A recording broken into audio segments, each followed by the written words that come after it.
Hey Rebel Rouser, I'm Alan Voivod and this is Star Wars 7x7, your daily dose of Star Wars joy. And thank you so much for joining me for it. And thank you so much for joining me for all of my Star Wars Celebration Europe coverage these past few days. I'm so grateful for all the likes and the retweets and the comments that you've shared with me on various social media platforms. It's been really wonderful. I've been so grateful to be able to bring as much of this event to you as humanly possible. And there's still more to come after this. We're going to do breakdowns of trailer footage and we'll do interviews. I did a bunch of interviews here. If you are familiar with what I've done in previous Star Wars celebrations, you know that I have a one question interview that I take with me to Celebration, and I do it with as many people as I can get. So those are going to be coming at you over the next few weeks as well. As for today though, we have three panels basically to talk about: the Bad Batch panel, Star Wars Visions, and the Marvel Comics panel. The Bad Batch panel, of course, was the headline panel today, and they announced the big news. Season 3 is in production. However, it will be the final season of the Bad Batch. They didn't necessarily say why. You know, it's one more season than we got a Star Wars Resistance, one less season than we got a Star Wars Rebels. So, what are you going to do? But we got, I guess, equivalent episodes. We don't know how many episodes we're going to get for season 3, but assuming it's 16 again, then it'll be 48, which is just a couple episodes more than we got for Resistance. They did live stream most of the panel, so if you want to check that out on Star Wars' YouTube channel, you can. There was a lot of great conversation. They had Brad Rao, who's the supervising producer, Jennifer Corbett, who's the head writer, Athena Portillo, who's the executive producer, and then, of course, D. Bradley Baker, who plays the Bad Batch and every other clone, and a couple other characters too, and Michelle Ong, who plays Omega on the show. It was really a delightful panel, and a couple of things that come across include the fact that The Outpost, the episode featuring Crosshair finally hitting his breaking point, was cited by everyone pretty much on the panel as their favorite of the season, like the moments in there being spectacular. And also the Solitary Clone, which was episode 3, and that also featured Crosshair. So kind of surprisingly, according to Amy Ratcliffe, who is the moderator of the panel, she actually didn't think she was going to be looking forward to Crosshair episodes in the season, and ultimately she ended up liking Crosshair episodes the most. Now, about 45 minutes into the live stream, they cut the live stream. So if you're wondering what happened, it was that they decided to show some currently produced footage from season 3 to the assembled audience. And of course, there was a lot of aggressive, no cameras, no phones, no nothing, stuff like that. So if you find stuff leaked out there, then, more power to you, I guess. But yeah, I can tell you that there's, a line in there about how Hunter is saying Omega has been waiting long enough for them to come get her, and he doesn't want to wait a minute longer or keep her waiting a minute longer. Omega is seen walking through the prison area, or what looks like a prison area, with Crosshair, and Crosshair looks just utterly defeated and awful, and Omega still looks bright-eyed and like she's scoping things out to try and figure out what she can do to help in the situation. And then they show the two of them later in adjacent prison cells where she's talking to him and saying I'm gonna help you, you're my brother, and he is just utterly despondent. We also get to see Fennec Shand. She's going to be back. We get to see Wolf, who is another one of the clones that we met along with Rex and Gregor in Star Wars Rebels, that they were still together, but Wolf is going to stay here. Echo talks about how Omega is necessary for whatever's happening at Mount Tantus. And we see the Emperor making a visit to Mount Tantus, talking about how the facility requires the utmost security. You absolutely have to make sure this facility stays secure. And in talking to Dr. Hemlock, talks about how Hemlock is particularly vital to the work that's happening on Tantus.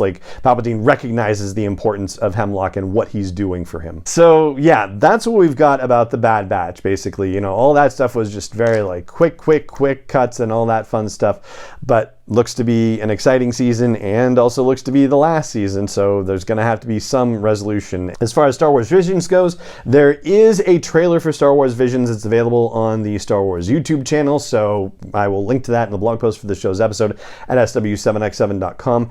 We still have not been given the impression that any of this is canon. It's basically legendary stories. I hesitate to call it Legends because I know Legends has a certain very specific connotation right now as far as Star Wars storytelling goes. But, I think of it along the lines of Myths and Fables and Dark Legends by George Mann, or The Life Day Treasury by George Mann and Kevin Scott. Just not necessarily actual Star Wars stories, but possibly inspired by real Star Wars stories in some particular fashion that we haven't heard of just yet. The particular notable things about Visions are about the voice cast. Dennis Lawson is going to return and do the voice of Wedge Antilles in one of the shorts.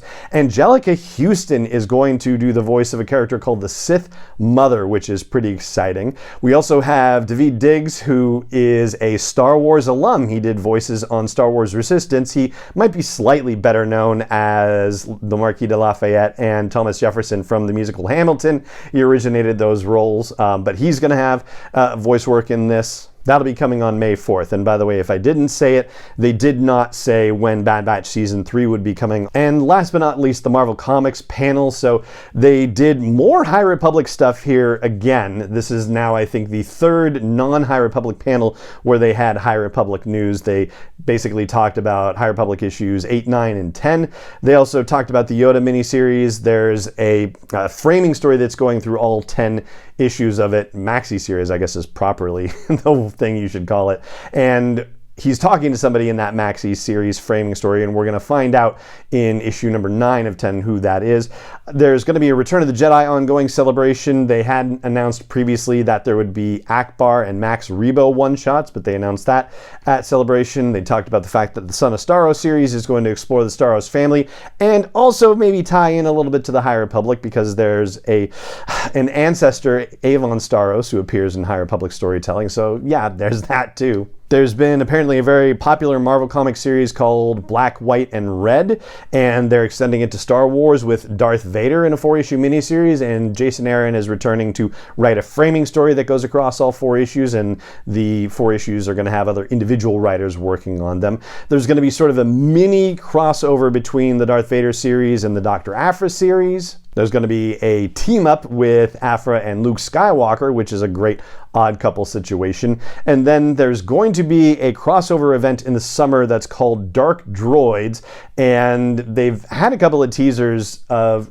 just graphic images online previously, like something about first they come for the medal or something like that. So basically what they said the premise of this is that Lando has been feeling guilty for a long time about the fact that Lobot's little, nanobot situation has kind of taken over his brain, and he sees an opportunity to be able to try to help Lobot with that situation, but things don't go according to plan, and it ultimately causes problems with droids throughout the galaxy. And so the way that Charles Soule described it was like, imagine your smartphone thinking about you and communicating with all the other smartphones in the room, the city, the country, or whatever, and they all hate you and they want to do something about that. And so that's kind of the premise of what happens with the Dark Droid situation. And it may also affect people with cybernetic parts, like Darth Vader, for example, but it may not necessarily affect them the way that we think. They may actually see people with cybernetics as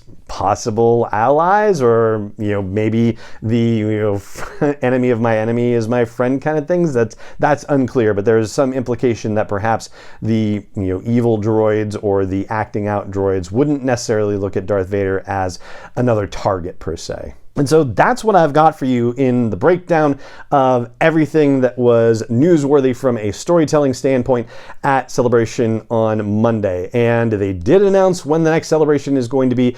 It's in Japan in 2025, April 18th through 20th. And we'll talk about that more in tomorrow's episode when we talk about final thoughts from Celebration here from London. But for now, that is going to be my final thought for this episode of the podcast. And it just remains for me to say thank you so much for joining me for it, as always, and may the Force be with you, wherever in the world you may be. Star Wars 7x7 is not endorsed or sponsored yet by Lucasfilm Limited, Disney, or 20th Century Fox, and is intended for entertainment and information purposes only. Star Wars, the Star Wars logo, all names and pictures of Star Wars characters, vehicles, and any other Star Wars-related items are registered trademarks and/or copyrights of Lucasfilm Limited, or their respective trademark and copyright holders. May the Force be with them. All original content is copyright 2021 by Star Wars 7x7. We hope you love it.